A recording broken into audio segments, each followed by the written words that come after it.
In this video, you are going to learn about the information that must be provided when creating a ticket.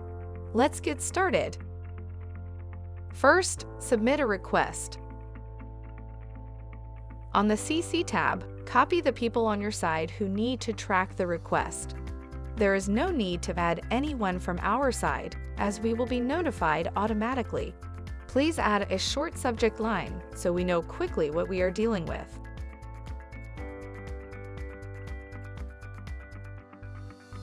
You will also see a list of items that might help you troubleshoot.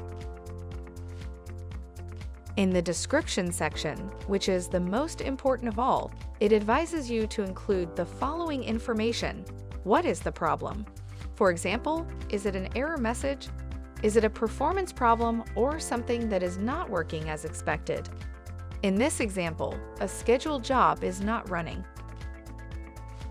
Do you think this has happened before?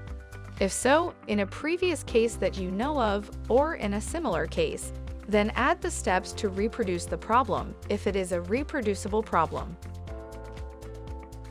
And most importantly, the actual error message.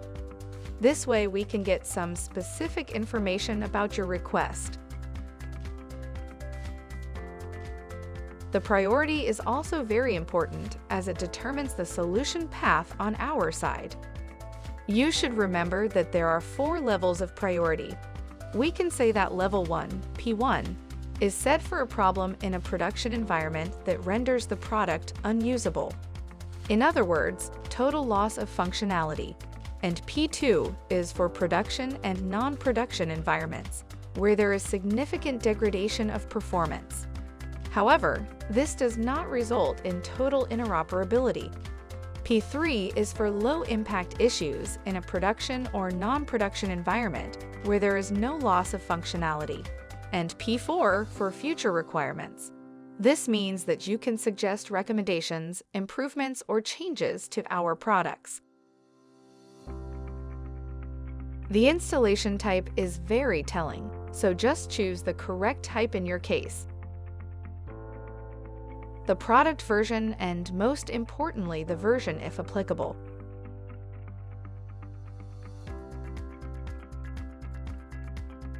And the environment type. You need to remember that this should match the settings on the Priority tab. And the pipeline destination if applicable. And finally, the attachment is also very important, because here you can add more data that will help us understand the problem. For example, you can add one of the following: the full stack trace or error log, the SDC log file, the configuration file such as the SDC properties, or an example of screenshots of the affected pipelines. However, be careful with any sensitive data.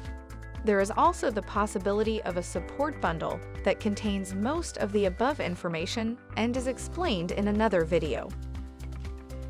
Also, if you are having a memory or performance issue, a specific set of data can be provided aside from the previously explained. For example, with the memory issue, you can create a heap dump for one of the following commands, and with the process ID or with a performance issue. Also, with the process ID, you can create a thread dump with one of the following commands. There is also an option to schedule a call with a support tech to review this information. Finally, click Submit, and we will take it from there. In summary, you learned which information you should include in a support ticket in this video.